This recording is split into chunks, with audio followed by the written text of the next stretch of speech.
കാണുന്നില്ലല്ലോ കുട്ടി. നിന്ന് പിടയ്ക്കാതെ, അവരിപ്പോ എത്തും.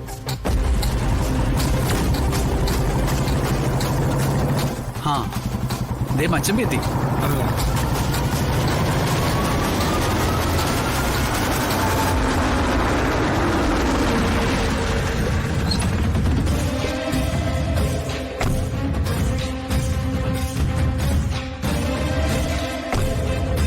പറഞ്ഞ ലോഡൊക്കെ പോയില്ലേ? ആ പോയി. കരിക്ക് കിട്ടുമോ? എടുക്കാം. അതെ, വേറെന്തെങ്കിലും കിട്ടുമോ നോക്ക്. നല്ല തണുപ്പ് വേണം.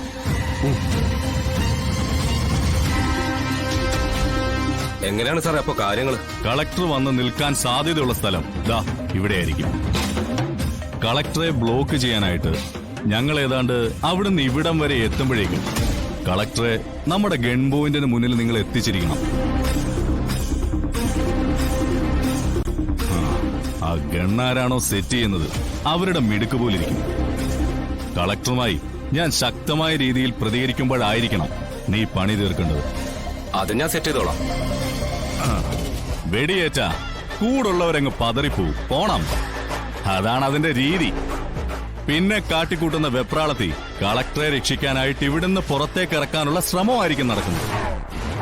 ഈ സമയം മെയിൻ ഗേറ്റില് നമ്മുടെ ഏതെങ്കിലും ലോഡ് വാഹനം ബ്രേക്ക് ഡൗൺ ആയിട്ട് വീഴ്ന്നു പോയാ കളക്ടറെയും കൊണ്ടുള്ള വാഹനം പുറത്തേക്ക് പോവാതെ അകത്ത് തന്നെ ബ്ലോക്കായി പോണം.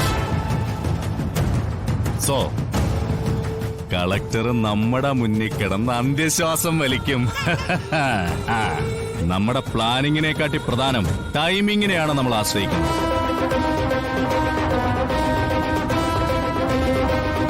കാര്യങ്ങൾ പറഞ്ഞ പോലെ കൃത്യമായിട്ട് നടന്ന ഈ ചുറ്റുവട്ടത്ത് കിടന്ന് കളക്ടർ മരണപ്പെടും.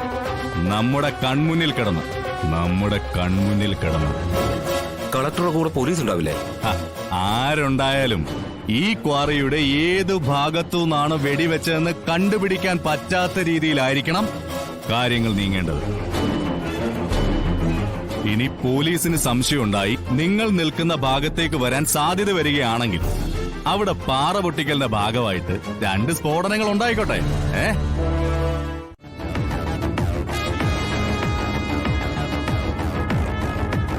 ഡ്രാമ ജൂനിയർ സീസൺ 2 ശനി ഞായർ ദിവസങ്ങളിൽ രാത്രി 8 മണിക്ക്.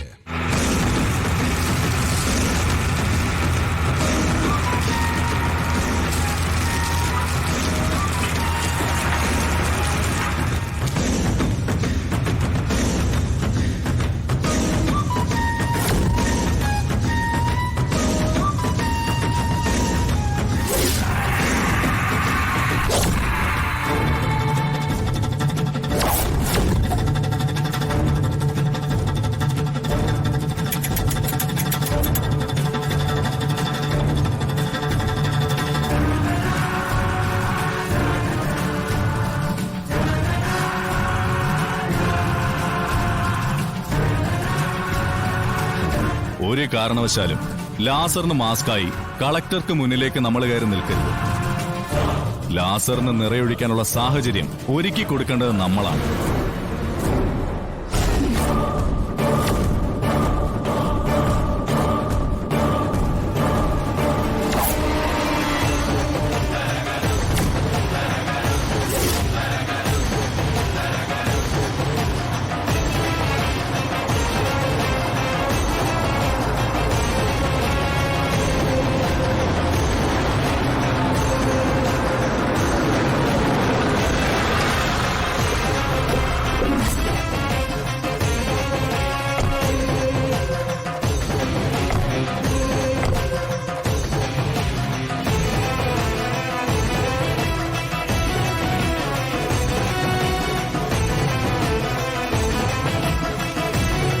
ഇവിടെ ആരെയും കാണുന്നില്ലല്ലോ അനു.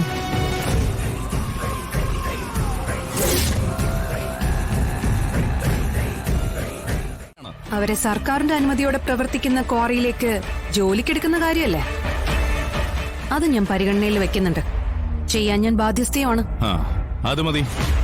തൊഴിലാളികൾ പട്ടിണിയാകലെന്ന് എനിക്കുള്ളൂ. ഇതെന്തൊക്കെ ഈശ്വര ഈ മച്ചമ്പി പറഞ്ഞൊപ്പിക്കുന്നേ? കളക്ടറെ വെല്ലുവിളിച്ച് ഓടിക്കാൻ വന്നവൻ കളക്ടർക്കൊപ്പം നിന്ന് സ്വന്തം സ്ഥാപനത്തെ എതിർത്ത് സംസാരിക്കുന്നു. അയ്യോ, ഇതിപ്പോ ഇവിടുത്തെ തൊഴിലാളികൾക്ക് വേണ്ടി വാദിക്കാൻ വന്ന പോലുണ്ടല്ലോ.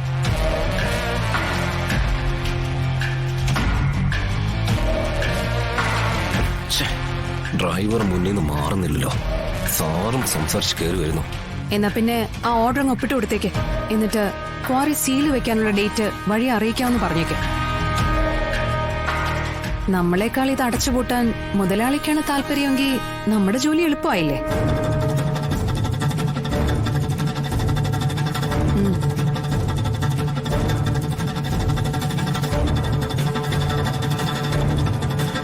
ഇതിലെന്തോ അപകടമുണ്ടല്ലോ. പ്രതീക്ഷിച്ച പ്രതികരണം അല്ലല്ലോ ഉണ്ടാവുന്നത്. എന്തായിരിക്കും മനസ്സില്? ഇനി ഇതിന്റെ പിന്നിൽ എന്തെങ്കിലും തന്ത്രം ഒളിഞ്ഞിരിപ്പുണ്ടോ? ഇനി ഇത് മച്ചമ്പിയുടെ വല്ല തന്ത്രമായിരിക്കോ? ചാകാൻ പോകുന്ന ആളിനോട് കാണിക്കുന്ന ചെറിയൊരു കാരുണ്യം.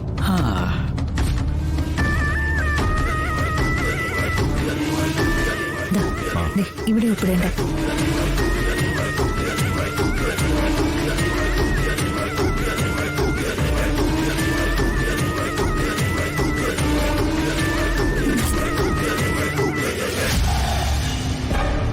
ഇതായിരിക്കും ശിവൻ സാറ് പറഞ്ഞ സമയം.